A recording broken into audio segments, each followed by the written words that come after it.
I'm Marty Cohn, and welcome to PR Benefits, a show that explores the role of public relations in the COVID-19 era.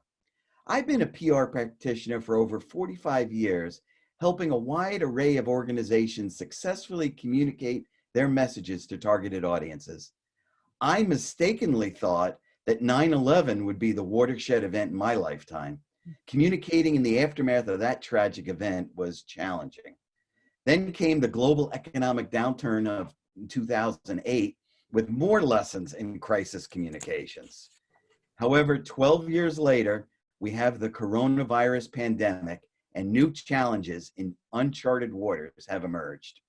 My guest today is Julie Dennehy, a seasoned public relations professional in Massachusetts. Based in Medway, Massachusetts, Julie launched her boutique PR agency, Dennehy Public Relations, in 1996. She specializes in media relations, social media, promotions, and special events, including grand openings and community relations. She was an active member and longtime director of the PR Consultants Group, a national network of 50 independent PR pros, served board and leadership positions with local chapters of the International Special Events Society, was a dedicated president of both the Public Relations Society of America's Boston chapter and the Publicity Club of New England, and was one of the founders of the Boston Independent Practitioners Network. Welcome, Julie. Thank you. My goodness. Thank you, Marty. I want to prove to everyone, that you are seasoned and you're also a very giving person with doing all these wonderful community things for public relations. And so just to get started, how did you get started in public relations? How did I get started? Well, when I was a kid, I always wanted to be a writer, then learned about advertising, wanted to be a copywriter, went to Syracuse University, fine communications school called Newhouse, and studied copywriting, but also learned a little bit about journalism, public relations, cut my teeth as a radio DJ, and really enjoyed the radio side of the public communications puzzle. So learned a lot about promotions and doing events through my radio station days. Got a job at an ad agency, and then created ads and was excited about it as a copywriter, but then said, okay, we strategize, we create, and now what? And there really wasn't an answer that was satisfactory to me. So I realized that since I worked for the ad club of Greater Boston when I was just in high school, that was a PR job, but no one told me that because I thought I was working in advertising. Right. So I went into PR. So I worked for a Boston agency and then hung my own shingle in 1996 and haven't looked back ever since. Been serving clients, mostly consumer and special event clients, since 1996. So that's my story. Okay. So, all right. I just wanted to let everyone know she actually started when she was 16. So I don't want you to. Crazy. Yeah. Math. Yeah. I'm just. All right. So what I want to talk about is I'm trying to break things down a little bit. Mm-hmm. So let's talk about what are some of the highlights of your pre-COVID-19 career, mm-hmm. before all this stuff. Yeah. What's well, I've been reconnecting with people since we've been in quarantine, especially my agency friends, and just kind of dragging things out of the archives. So this is a great question. In my agency, my Boston agency days, we did some amazing consumer launches, Edie's Grand Ice Cream, and I worked on Northeastern University, and one of my most fun projects was the HMS Bounty sailing from Florida up the coast to Fall River, Massachusetts. So I handled that as part of the agency team.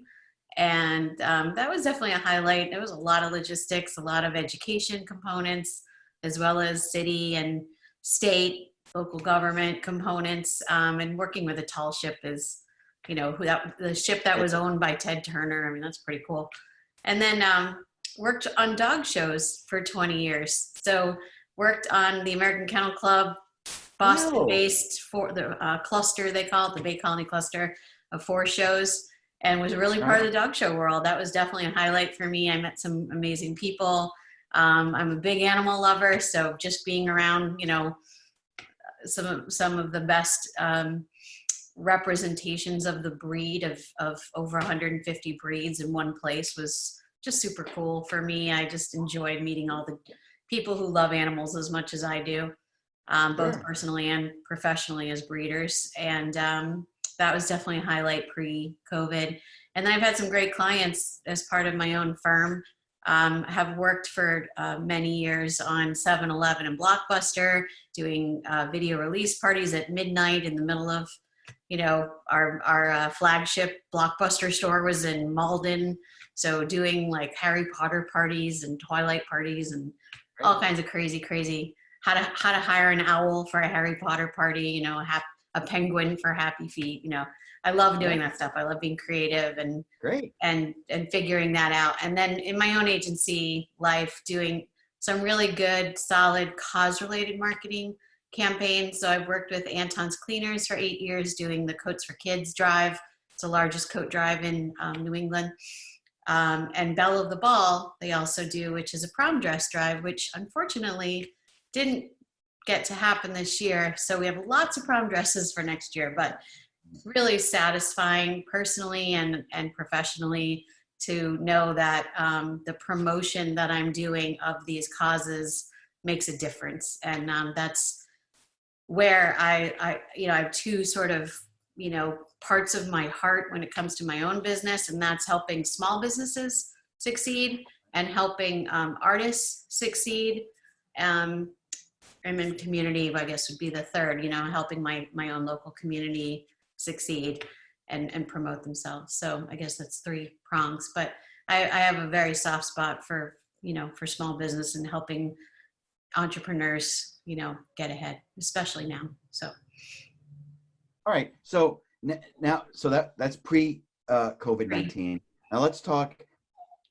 What are you doing now? What you're working at home?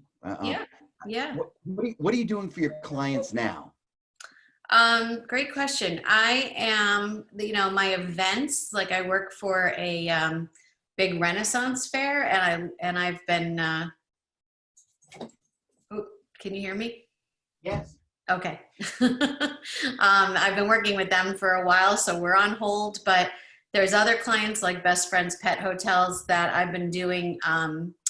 We pivoted, which is the word right now. We've pivoted to what our plans were, from what our plans were to things like creating a Best Friends at Home video series. So at one point in my career, if I had said to a client, hey, let's do, 30 videos in 5 weeks, that would have been like, are you nuts? Like, we don't have the resources to do that. What I love is that we did it and we're doing it and we're getting 40,000 views and it's unbelievable. Like, we have weekly calls and come up with our content schedule and as well as some other PR ideas that we haven't launched yet. So I can't say what it is, but they have 31 different locations all over the country. So it's a fun way for me to be creative and think out of the box, where before they might have said, no, I don't think that's possible. Now they're like, let's give it a try. Anything can happen, Right. So I love that about them. We've talked about it, and it's actually built such a nice relationship between me and the client because we're all in it together. Like, this is not easy for them. I've been writing statements. I've been writing for the CEO, business updates and some internal documents that go out to employees about, not always good news, but hopefully they'll be reopening soon. So I'm excited to dig in and do more writing on good news. Yeah. So a lot of like internal stuff, as well as these video series and some other creative things that we wouldn't have normally done. Right. All right. And well, do you find during this time you're giving a lot of counsel? Yeah. On the messaging? Has the messaging changed for your clients? Yes, because all of my clients are consumer facing. Right. So I'll give you an example where we were brainstorming about Memorial Day and barbecues Oh, right. coming up, and Right. graduations and things like that, and how to tie into, it's very typical PR 101, what's happening in the world and how do we connect our brands with what's people are already talking about. Right. With barbecues, we don't want to encourage people to get together and Right. have big neighborhood gatherings and things like that. That's not kosher right now. So Sure. so we have to really think it through and strategize. So we have long calls and a lot of counsel Sure. on, I don't think we should do it this way. I think we should do it this way. Even things like recommending in our videos, recommending what to do with your pets at home. There are things that could be dangerous for pets. So we have to do our homework and ask our on-council veterinarian questions and make sure that we're, covering ourselves from a liability standpoint. Sure. While we're being creative. Right. We don't want to squelch creativity, but we also, in an era of COVID, we have to be super, super vigilant, super careful that we're adhering to all of the state and local guidelines, and we show people with masks and, all of that stuff. So Sure. we're doing our best. Well, speaking of pets, mine's going crazy. It's because I'm here. Whenever I'm on a webinar, Well, dogs start barking. it's not only that, but I was reading an article that there's an impact on pets because we're home so much. Right. They're not used to us being home as right. That's why Best Friends is coming up with all of these great at home. I did some recipes. I did a dog biscuit video. We've done scavenger hunts and ways to exercise, and right. It's all kinds of stuff. It's really fascinating in terms of we have a new relationship with our pets, don't we? Right. Yeah. All right, so let's hope we know that we're gonna there's gonna be, I don't know if there's ever gonna be like an official it's ended. Yeah. But we're starting, it's rolling. We're gonna emerge. Yeah. And so here you are, with all of your experience. So my question I want to ask you, and what do you think is the role of public relations as society begins a new normal? Right. Well, PR has always been, they say, especially through PRSA, we talk about having a seat at the table, and there's never been a time that it's been more important that we hear all of the legal changes and all of the safety changes and all of the guidelines that the federal, state, and local, because like what's happening for you in Vermont is different than what's happening here in Massachusetts in terms of guidelines and procedures and rules to follow. Your supermarket may look different than my supermarket. So there are basic safety guidelines, but I think first of all, we need to have a seat at the table so we know exactly what we're dealing with and we know what game we're playing, because you can't come up with strategies and tactics unless you know all the rules. So second was we come up with strategies to communicate what is the new normal for this organization, whether it's a nonprofit or a small business or an artist or a festival. Everything is going to be different. And I think PR people now more than ever are good at taking in, like doing deep research and taking in a lot of information and then distilling it and communicating it out to the client to say, here are my best recommendations based on 20 years of experience. To ask someone to do that who's just a few years into the business is probably not a good idea. It takes some worldview. We did go through 9/11. We did go through a recession. We have gone through tough times before, and we will emerge just like we always have. And we have, especially for a seasoned professional like yourself, there are depths of knowledge that are required to take in that kind of worldview and then distill it down. So I think I'm just talking big picture here, but tactically, I think we're good at communicating in general. I have, some journalist training, as I'm sure you do as well. Most PR people have a good sense of what, not only how to communicate, but what's going to be of the most interest in the press. So we have a good sense of how to communicate internally as well as externally to different audiences, Right. and do a lot of writing, because we have to. And today it's not just writing, it's doing webinars and videos. Another ray of sunshine is that people are now, the obstacle with video conferencing, like, oh, I don't look good, or my hair doesn't look good, or I don't want to do video, I'm against video. I think that's been dropped Right. pretty readily now. So that's a huge bonus. Right. And I think, I've had a couple of webinars through different clients and organizations, and the turnout's been fantastic. So I think people are more amenable to learning and taking in professional development or new information, on behalf of a client through webinars or videos where you can control the content a little bit better, pre-recorded videos, in different formats. So now PR people have to be unicorns and figure out, not only what the message is and what the key points are that you want to convey, and not just sending out a press release, because that's what we used to do, but what platform is the best, or platforms are the best for that particular message. So is it a newsletter? Is it social media? Is it maybe an event? Right. Someday we may have press conferences again. I don't know. Maybe people will show up. I don't know. But for now, it's just knowing what tools are in your toolbox and are accessible to you to get those messages out there. So it's doing the research, finding out how you can crafting that message, and then knowing what medium and platform you want to get it out on. So, Julie, I know you have a real interest and passion for small business. Mm-hmm. And you also are in your own hometown. I mean, what do you think to help businesses in Medway, or how do you think, what could we do as PR people to help those kind of businesses? Mm-hmm.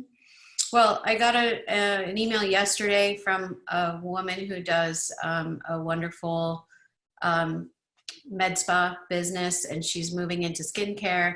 I've seen a lot. I heard yesterday from a woman who has an ice cream shop, and she bought a mobile unit, like a van that she's going to deconstruct and make, so people are pivoting in their businesses. And I think PR people are well positioned to, I created a new logo for the med spa client, and just, right.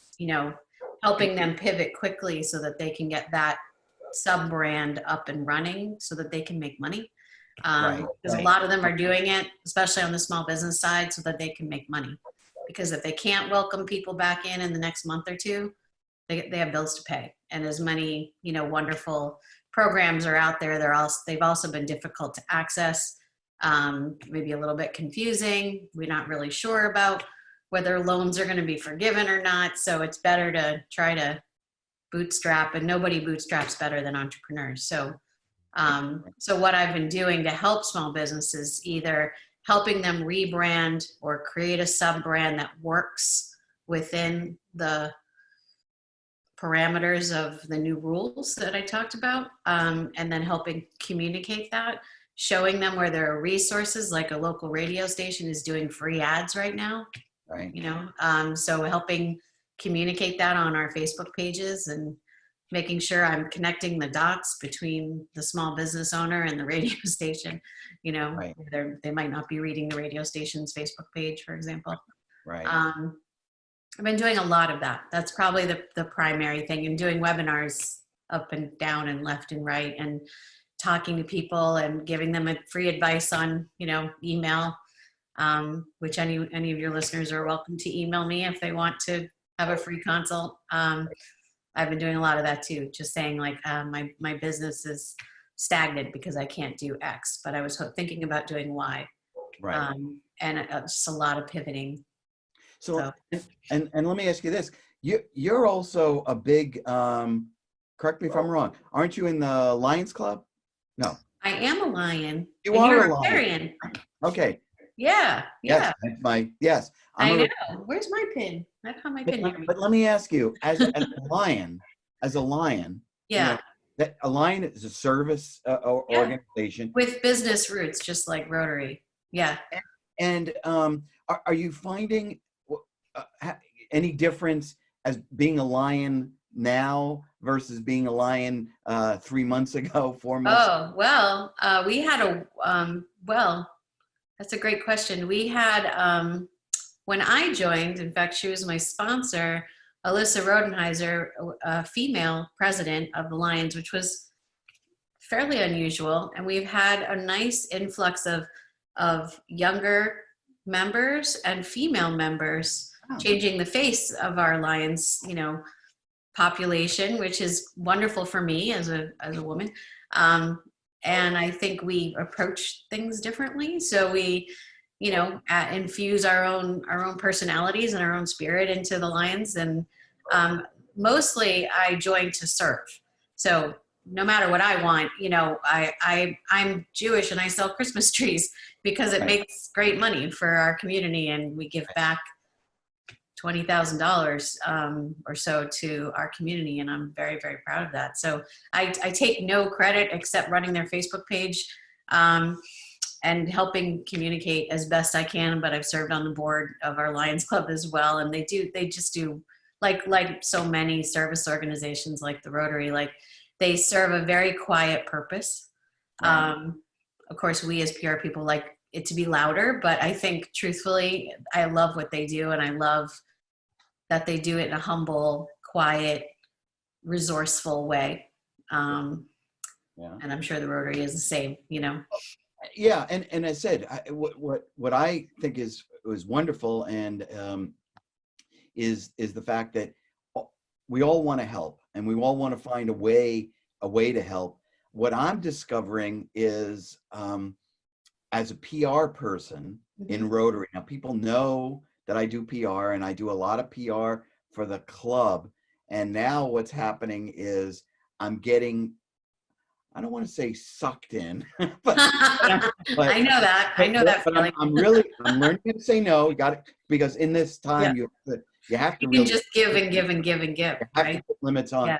But I also see I'm getting a lot more interest in public relations Good.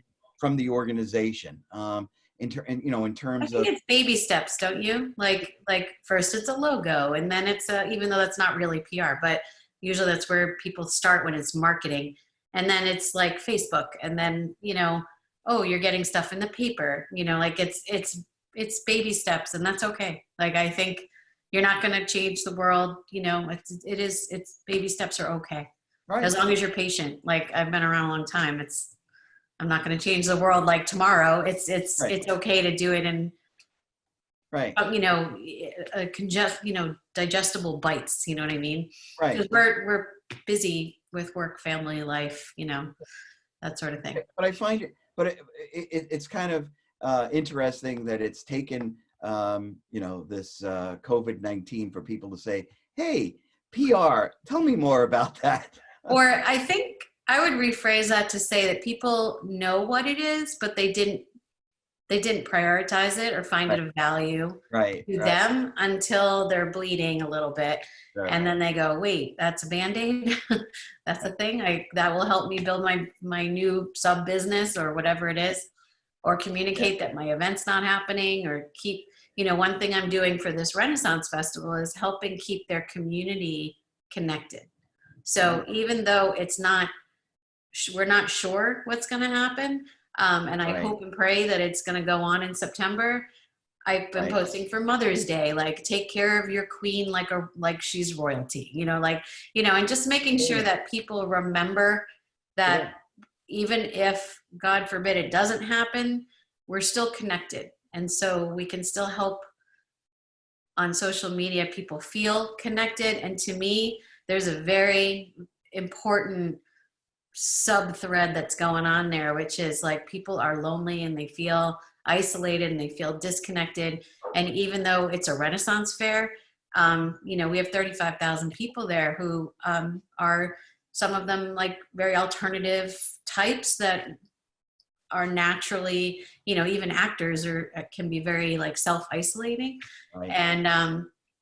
And this is a tough time for them. People who, you know, and I love the theater, as you know, and Right. people who express themselves through the arts tend to also need to turn inwards in order to create that art. So I want to watch out for them, and through all my clients, you know, I try to reach out to them and say, how are you doing? Like, more importantly, Right. you know, how are you doing? And we need to like keep, that's why I'm kind of glad about video. It's easier to look in someone's eyes and say, how are you really doing? You know, I heard what you said, but how are you really doing? Right. Because I think that's important. I think that's not only what retains clients, but more importantly, like, we're human, you know, we're not just PR people, we're like human beings. And I feel strongly about that. So I try with all my clients to like make sure that we're all being taken care of, you know. So, well, Julie, you have been taking care of your clients, and it sounds like you are taking care of your clients. Will take care of your clients. I try. Julie We all Dennehy, take care of each other. that's it. We are in this. We are in this together. Absolutely. Julie Dennehy of Medway, Massachusetts, and national fame. Thank you so much for being on PR. You're Jeff. PR Benefits. Thank you. And stay healthy. Thank you. You too. All You're right. Jeff. Okay. Bye now. Bye-bye. All right.